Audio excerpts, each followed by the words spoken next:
Conor McGregor, we're back. It's been a little hiatus, but we're back. And what better way to come back than with pretty much the biggest combat sports name, at least mixed martial arts name on the planet, Conor McGregor. Yeah, you could argue He's just with had all his of sports. Yeah, for real.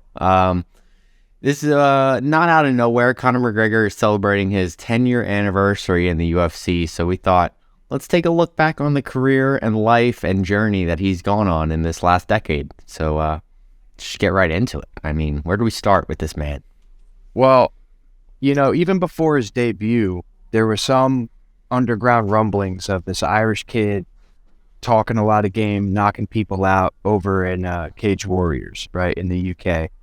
Now, people think of Conor as like the double champ. He coined that phrase.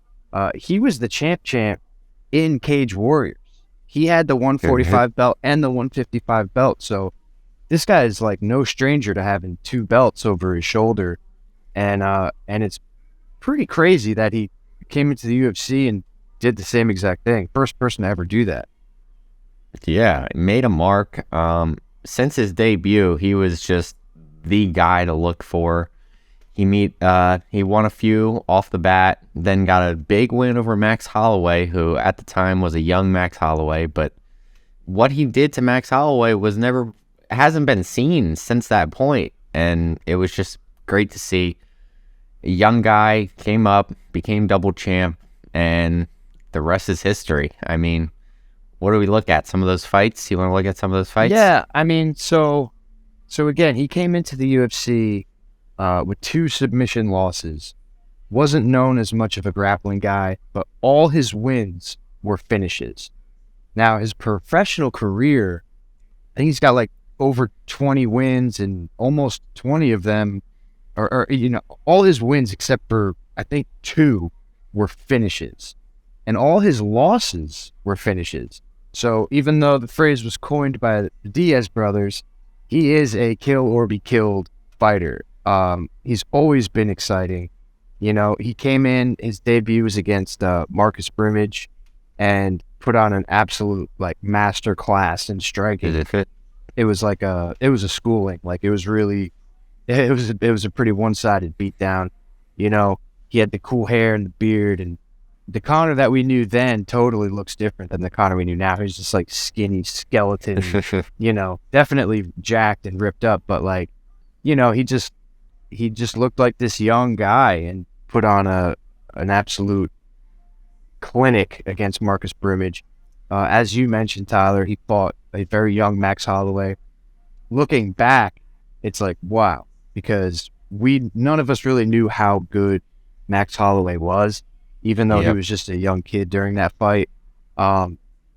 Max Holloway is one of the only people Conor even wasn't able to finish. That was one of his decision wins, and not many people can finish Max Holloway, but just to kind of, in that hindsight, to see that he has a win over Max, pretty incredible.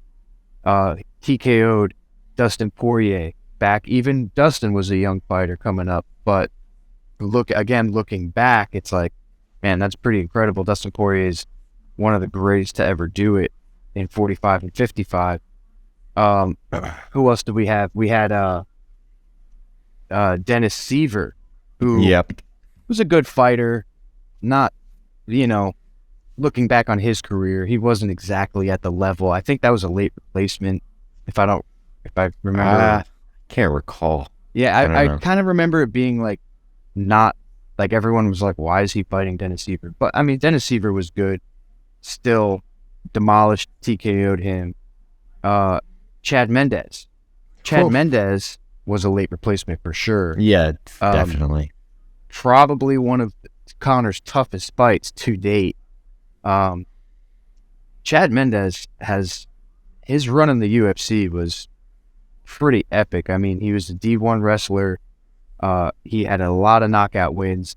I think his only losses came to basically goats. I mean, he lost to Conor, he lost to Volkanovski, he lost to Aldo twice, and he lost to Frankie Edgar. So that's the best of the best So if you're going to Those are lose to household names. yeah, if you're going to lose to those guys, it's like, just fighting them in the first place means that you're definitely a very legit contender. So, beat him, starched Aldo in the title That was shot. it right there. That was the moment.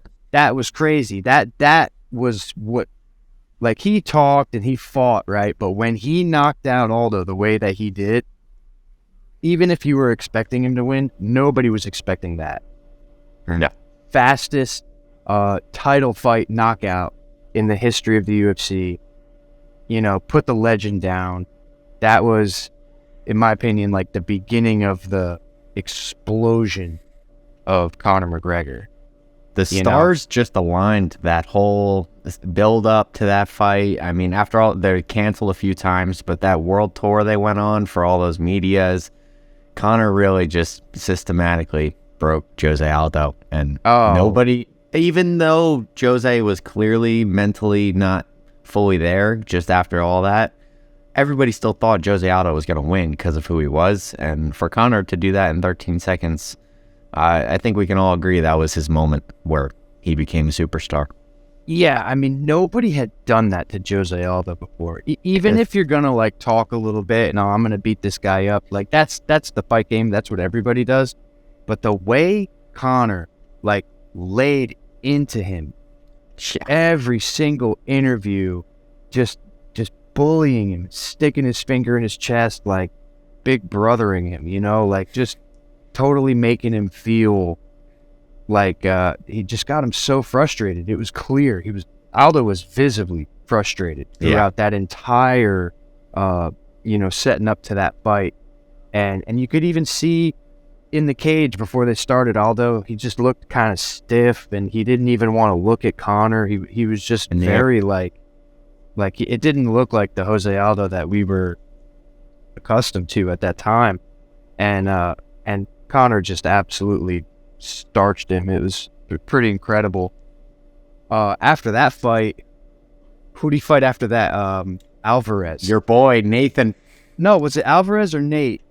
No, it was Nate. I'm looking right here. I got the list. Nate. It was the Nate. Okay, so then we had so again, I will always talk about the Diaz boys, right, for at least a second. Nate with the call out of the century. One of the best, right? One of the best, like, post-fight, whatever things on the mic you could possibly have. You're taking what I work for, MRFer, like, I'm gonna fight you. Like, that was just money. And that led to what was shaping up to be an amazing fight. And the upset victory, the submission loss to Nate Diaz. Nate's all bloody and he's flexing. That, maybe one day we'll do a video on, like, favorite upsets of all time. That was one of mine. I was going crazy when that happened. That was, like, nuts.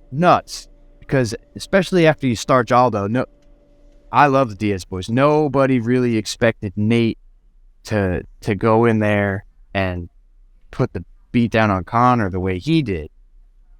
That set up the rematch, which was an amazing fight. I thought Diaz won the second fight. Yeah. It doesn't matter. Debatable. Conor had the more of the leg kicks were utilized. Conor did his thing. He came back, got the victory. Danny fought.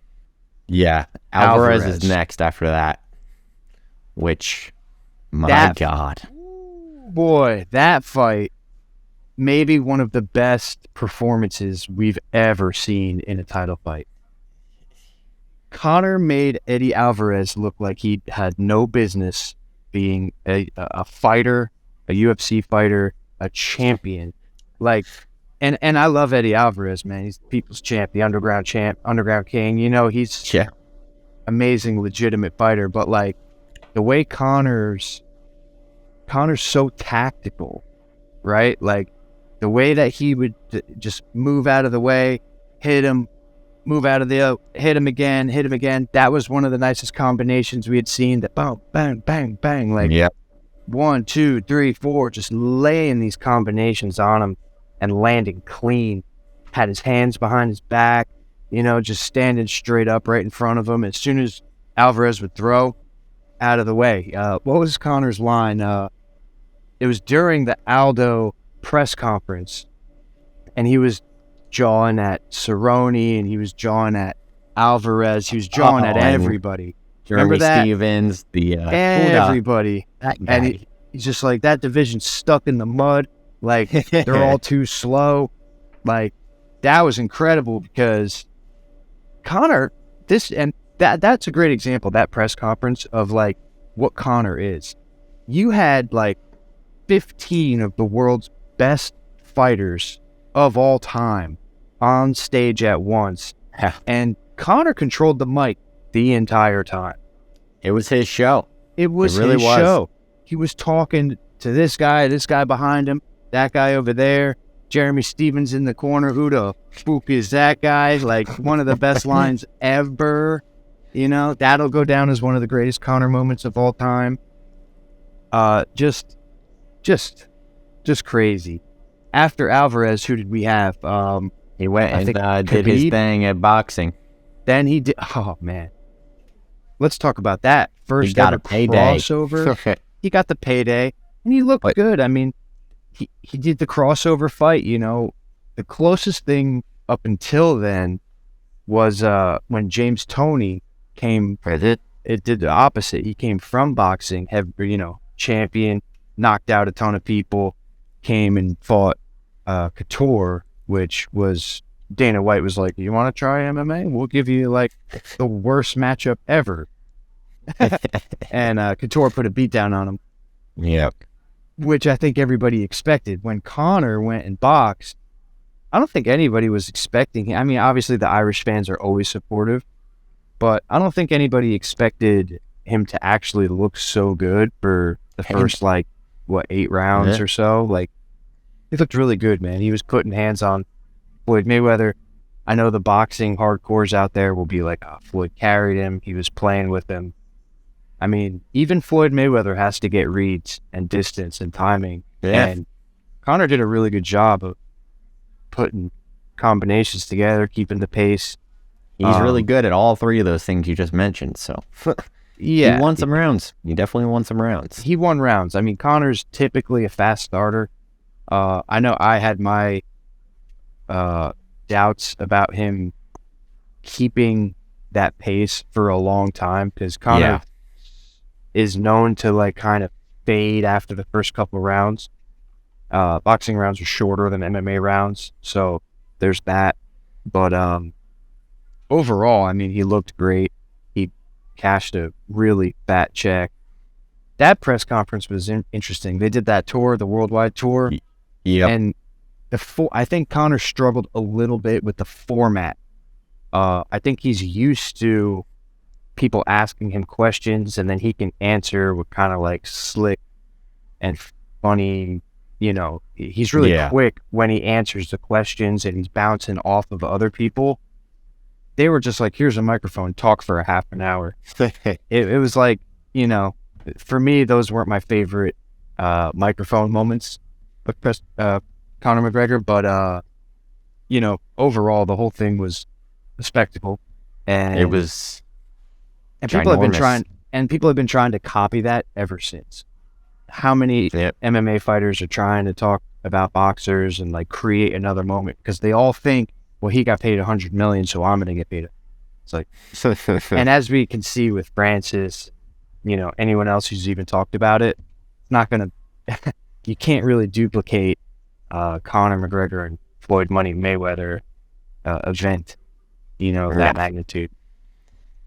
Then he came back right into the Wolves and got the Dagestani Khabib Nurmagomedov. Yeah, looked pretty good against Khabib for a while. He did. Who expected him to go 4 rounds? To be honest. Yeah, exactly. He actually put up a fight. Probably the worst stylistic matchup you could possibly give Conor, and after boxing where you don't have to worry about it. Yeah. Exactly. His focus was not on wrestling at all. Conor's not been known to be like I said in the beginning of the video, much of a grappler. I mean, he's legit, man. Like, he's got good takedown defense, obviously. He can get up off the bottom, obviously. Brown belt in jiu-jitsu under the great John Kavanagh. John Kavanagh is a straight blast gym, black belt out of Ireland. So, like, definitely legit pedigree. I mean, he might not be a world champion as far as grappling, wrestling, or jiu-jitsu goes, but there's don't get it twisted. Conor is no slouch on the ground. He knows what he's doing. He knows how to get back up. Khabib was just too dominant. Yeah, Khabib he does that to literally did that to everybody he fought. So what are you gonna do? Then he got to win.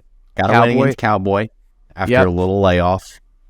And now, so now Conor's rich. rich. Rich is an understatement. Yeah, lost the Khabib fight. As you could see in the lead up to the Cowboy fight, Conor's always had a great respect for Cowboy. Any fighter will have great respect for Cowboy Cerrone. So the lead up to that fight was a little bit different with the trash talk. You could tell they were like being a little bit more buddy-buddy. And that's just a bad matchup for Cowboy. Cowboy really never got going. In another world, if that fight happened 10 times, it would go differently every single time. Cowboy's got great kickboxing, great underrated jiu-jitsu. That fight won't always look like that. But when you're Conor McGregor and you finish it that easily, that quickly, that settled the argument right then and there. Yep. Nobody really wanted to run that back by any means. And then he had the fight with Poirier. We have the storyline of Dustin Poirier for the last his two most recent. Yeah. And this whole storyline is just kind of crazy. Yeah, I mean, he's fought some really some of the best fighters, world champions down the line. Yeah, absolutely.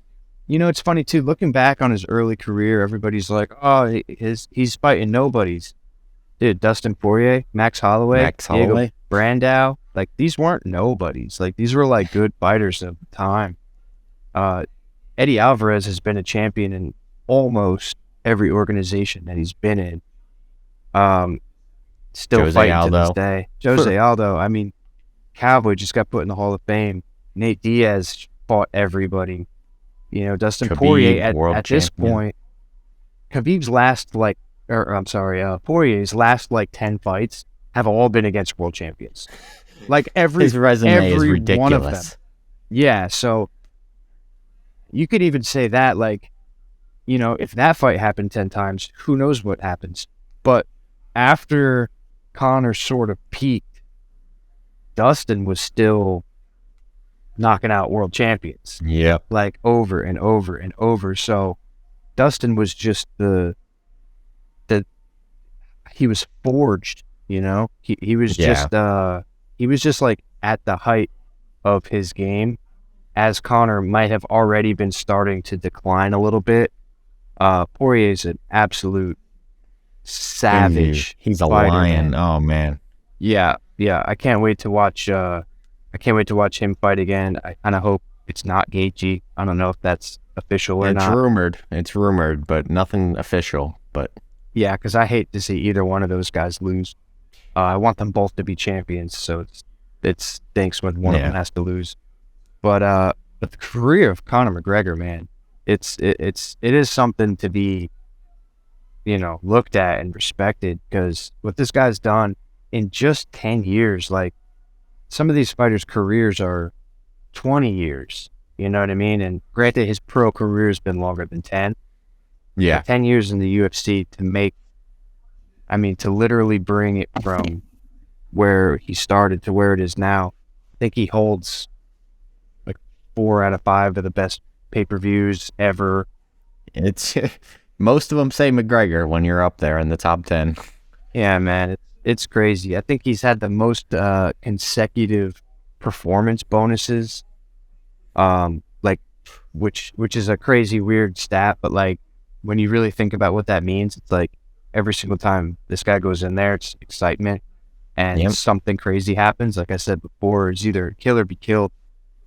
The only other person besides Holloway that he didn't finish if he beat them was the second Nate Diaz fight. Yeah. And again, how hard is Nate to get out of there? Who finishes Nate Diaz? Nate Diaz is impossible to finish. So like, you know, no shade on Conor there. You know, Just a revolutionary career. He changed the game. John Jones said this in his fight week when he fought Cyril Gane. Conor McGregor's name is arguably as big as MMA as a whole. I mean, what MMA fan does not know the name Conor McGregor? yeah, and even people who don't watch the sport know who Conor McGregor is. Like, Yeah. he's almost transcended the sport. He's the last couple of years in a row, he's been top 5, like athletes that have made the most money. Some of those years he fought maybe one time. Yeah. And I mean, and obviously they're taking into account like everything else, his businesses, whatever else. But you know, he's been like cashing checks, man, making money on his yacht. Like he's getting into trouble. Well- That's another. We didn't really talk about that. This guy's been in Yeah. a lot of trouble over the years, hitting the old guy at the bar, throwing the dolly at Khabib's bus in New York. not the dolly. I think someone tried to like light one of his bars on fire in Dublin. Like there's been a lot of stuff You know. going on about Conor, Yeah. but anytime it's just dude, Mike Tyson, like name anyone else that's had this type of focus in on them, they're gonna dig up some dirt. So I don't really take that to heart too much, because like when you have people following you around and everyone knows who you are, they're gonna see you do something stupid Yeah. eventually, and that's just what it is. I remember, again, sorry Tyler, you might be a little young to remember this, but Michael Jordan in the 90s, like everybody like gave him shit for like going to Atlantic City in between games in the finals.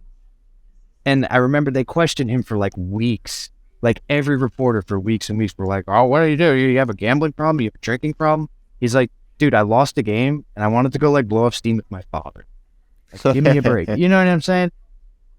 It's just that same thing though. It's like anytime someone's that much in the focus of the media, you know, they're going to do some stuff that's stupid and people are going to see it. Not saying what he did is okay Yeah. in any means, but he's done a lot of like crazy stuff. But And with all that, what a world. he has the controversy outside that you mentioned. He's made all the money. He still comes back to fight. He still wants to fight. He still wants to be in there. And like that's one thing about Conor McGregor that you have to respect. He's never pulled out of a fight. He's never had to pull out because of himself. It's always been canceled because of the other opponent. And he's always been there to fight, fighting on short notice, fighting up 2 weight classes against Diaz. He has the fighting spirit that not many people really do have in the UFC now. He has that, and with everything else, it's just you have to respect that. 100%. Fighting Irish spirit through and through, this guy. I mean, he'll fight anybody. We talked about it in one of our other videos, the time he crossed paths with Woodley, and it was like, there was like tension. It's like, Conor will fight anybody, man. And you have to respect his career. Like, I remember people thought he was all hype, and even though he's had some losses, he's gotten finished. Man, Conor McGregor's will go down in history as one of the greatest fighters of all time, more than likely. Even if it's not for his skills, it'll be for like what he did for the sport. Yeah. What do you think? Let me ask you. What do you think he would have to do to cement his legacy as an all-time great? All-time great.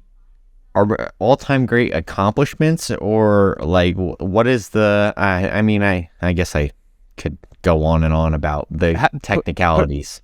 Put it this way. Let's say Conor has 3 fights left, and we know that. What 3 people would he have to fight and beat to be considered a goat. A GOAT. So he's got Michael Chandler coming up. Is set in stone.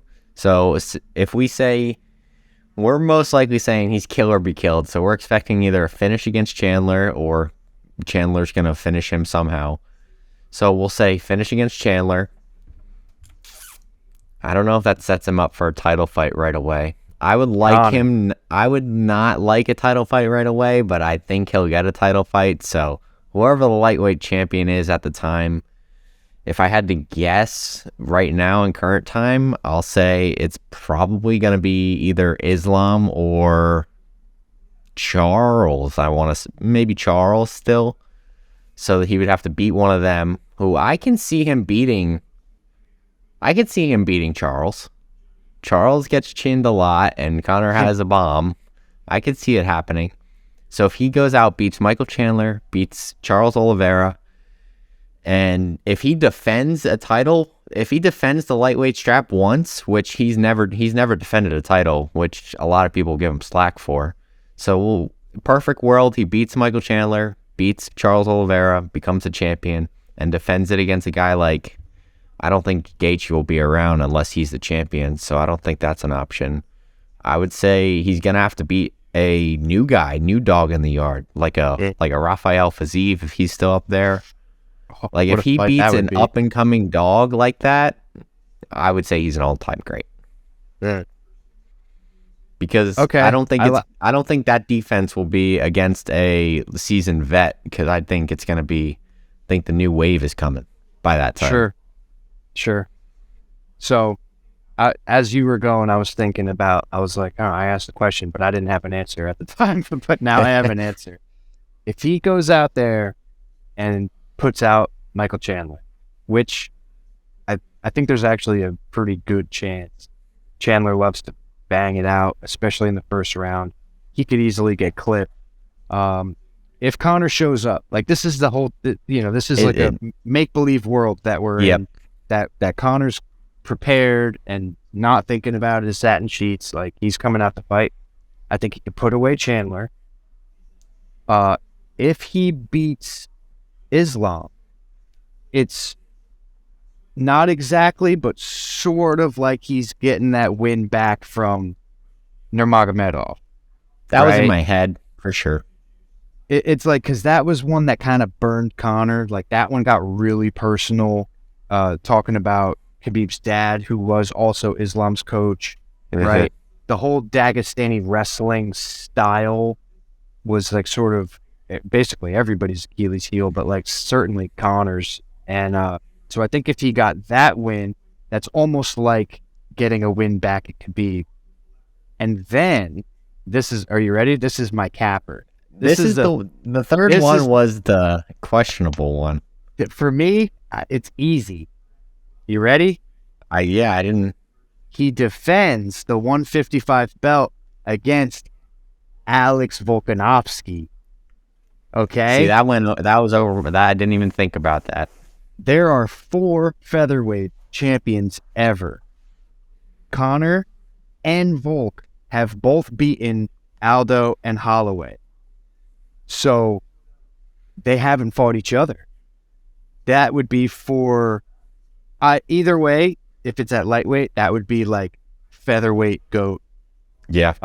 Alex Volkanovski's number 1 pound for pound. Maybe John Jones took that spot recently, but Alex is the best fighter in the world, right?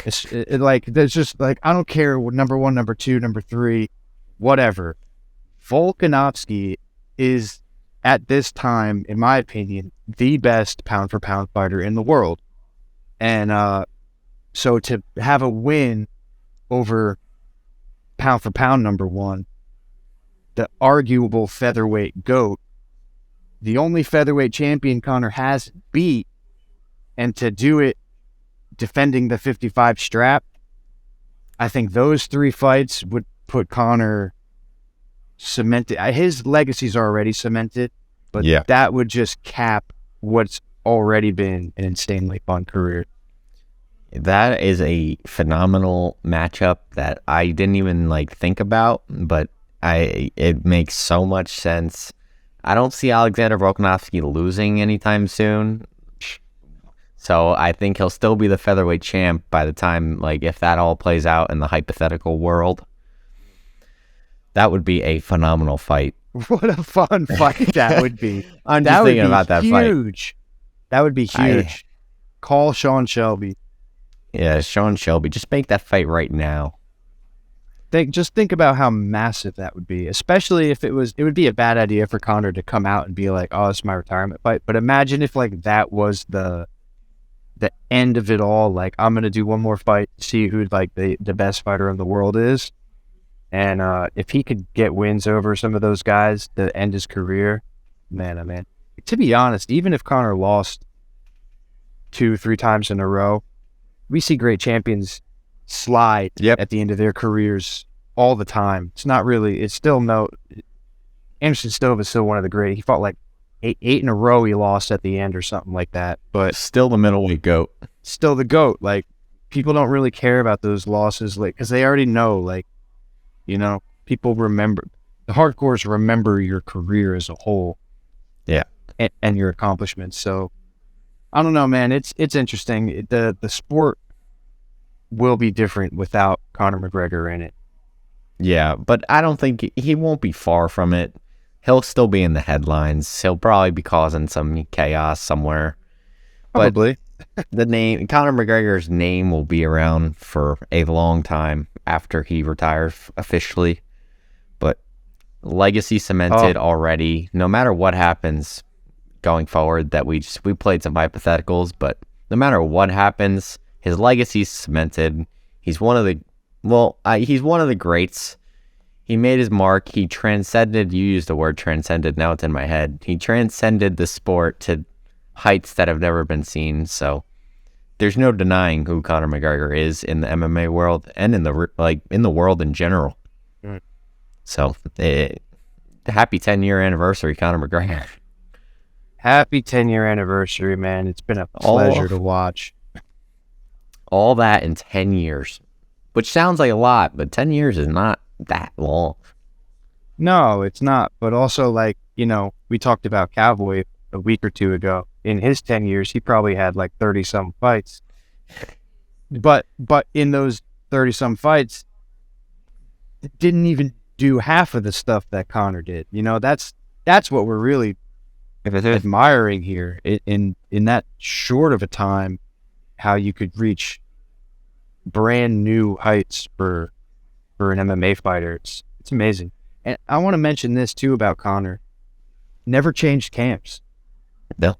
He's been with the same coaches and trainers and teammates throughout his career. And I respect that, man. Like, there's something to be said about, like, because a lot of these guys that become champions or even take a loss and then switch their camps up and try to be like, oh, well, I wasn't getting what I needed. Doing what got you to the dance, right? Like, if he got to the UFC, got to a world championship fight, it's like, why would you turn your back on those guys? Yeah. He's been loyal to them the whole time, and I definitely respect that as well. For sure. Absolutely. The loyalty was it was always there, and I mean, it only helps your case for now you know each other so well in camp and what you need, what you don't need. But yeah, that goes without saying that having one camp for an entire career is pretty honorable. I don't even know the word. Yeah, it's cool. It's just cool. How far away? What's this weekend? 287? Yeah, we're 287 fight night right now. We're recording this on fight night. Israel Adesanya versus Alex Pereira 2. We'll be back for that recap soon. Don't go away. Matt, so how long? So we might be like within a year or a little bit more of UFC 300. 280, yeah, we're approaching it. It's coming up.